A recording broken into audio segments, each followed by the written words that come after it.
मैले बार बार आफैसँग यो प्रश्न गर्छु कि आखिरमा बाहिर निस्केर काम गर्ने जो कोहीलाई मात्र किन इन्डिपेन्डेन्ट बनिन्छ, किन उसलाई मात्र स्ट्रङ मानिन्छ। आफ्नो अनि पुरा परिवारको पर्सनल लाइफलाई सम्हाल्ने हेरविचार गर्ने चाहिँ स्ट्रङ भएन र हामीले पनि त दिनरात घरमा खटेर गर्ने काम, त्यसको चाहिँ किन कुनै मूल्याङ्कन छैन त। यदि छ भने आज पनि किन गृहिणीलाई स्वतन्त्र अनि आत्मनिर्भर मानिँदैन त। बुढाको पैसा उडाएपछि उसलाई त मस्ती छ नि, अक्सर हामीले सुन्नुपर्ने कुरा के। हुन त यो घरको हरेक कुना, हरेक चिज, हरेक वस्तुमा उहाँले कमाएको पैसा परेको छ, तर म यसलाई उहाँको मात्र एफर्ट मान्दिनँ, किनकि यसमा मेरो पनि त उत्तिकै योगदान छ। मैले घरमा रहेर बाँकी सबै कुराको ख्याल राखेकी छु, त्यसैले त उहाँले स्वतन्त्र भएर बाहिर निस्केर काम गर्न सक्नु भएको छ।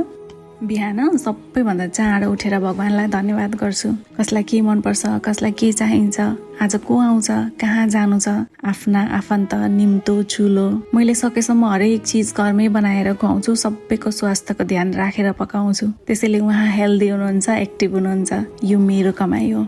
घर सफा राख्छु, आफू पनि खुसी हुने प्रयास गर्छु। भनिन्छ गृहिणी खुसी भएको घरमा माता दुर्गाको बास हुन्छ रे, भगवानको कृपा सधैँ रहन्छ रे। सोच्नु न, घर अस्तव्यस्त देखेर मन प्रसन्न नहुँदा यहाँले मन लगाएर काम गर्न पो सक्नुहुन्न थियो कि। हो, पैसाले वस्तु किन्न सकिन्छ, तर खुसी सकिन्न। आमा बुवा बच्चा पर पाहुना अनि हामीलाई के कतिखेर चाहिएको छ त्यसको म्यानेज त मैले गरेको छु नि। यहाँ पनि त तपाईँलाई स्वतन्त्र राखेको छु। हो, मैले घर सम्हाल्छु, त्यसैले बाहिर निस्केर मन लगाएर फोकस भएर काम गर्न सक्नु भएको छ। उहाँले पाएको प्रमोसनमा मेरो चाहिँ कन्ट्रिब्युसन भएन र। हो, यो मेरो कमाइ हो।